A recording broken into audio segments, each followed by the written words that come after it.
တပတ်ရဲ့ဝက်ကောင်းတုတ်မီနူးလေးလုပ်ဖို့ဒီဝက်သားနဲ့ဝက်နရွက်ကိုစားနနက်ပွင့်ရေနဲ့ကြက်နေအောင်ပြုတ်ပြီးတော့မှအေးခံထားတဲ့အနေအထားကိုအနီတော်အရွယ်လေးတုံးထားပေးပါမယ်ဗီဒီယိုထဲမှာအသားပြုတ်ပြတဲ့ step မပါပေမဲ့ comment box ထဲမှာပြန်ရေးထားပေးပါမယ်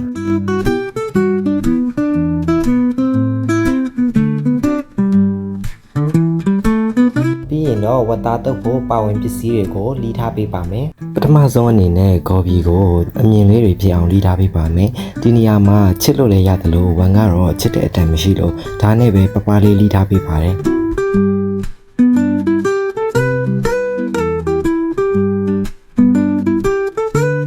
ပြီးတော့ခင်းစင်ဒီကိုလည်းလီးထားပေးပါမယ်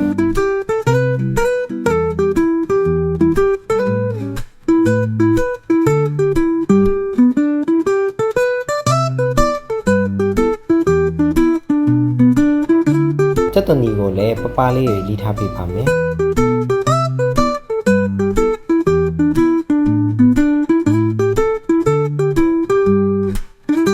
ငြူတီးစိမ်းကိုလည်းမိမိစားခြင်းတဲ့အရွယ်စားလေးတွေကိုလီးထားပေးပါမယ်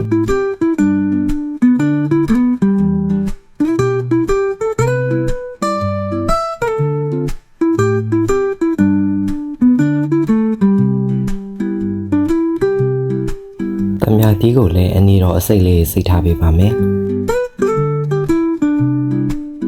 ဝက်ကောင်းတုပ်ဖို့ပါဝင်ပစ္စည်းတွေလီးပြီးပြီဆိုရင်တော့ဝက်ကောင်းတုပ်ဖို့စပြီးပြင်ဆင်လို့ရပါပြီ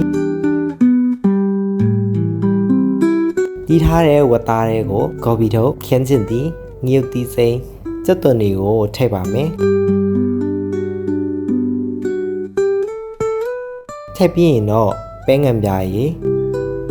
စားအချုံမုံငရုတ်သီးစီချက်နဲ့ငရုတ်သီး sauce လေးထည့်ပြီးတော့နောက်ဆုံးမှာတံပြာသီးလေးညှစ်ထည့်ပြီးတော့တုပ်ပေးပါမယ်ဒီမှာတော့ဝမ်က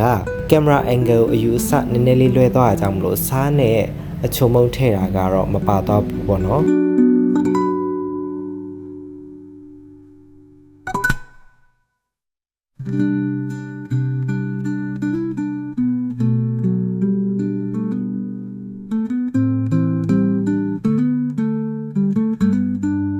အခုဆိုရင်တော့အရန်ကိုထမင်းမိန်စေတဲ့ဝက်ကောင်းတုပ်လေးရပါပြီ။နောက်တစ်ပတ်တွေမှာလည်းone cook ကနေချက်စီခြင်းတဲ့ menu လေးတွေကို comment box ထဲမှာ comment မဲ့နေနဲ့ like and share လေးလုပ်ပြီးနှုတ်ဆက်လိုက်ပါရခင်ဗျာ။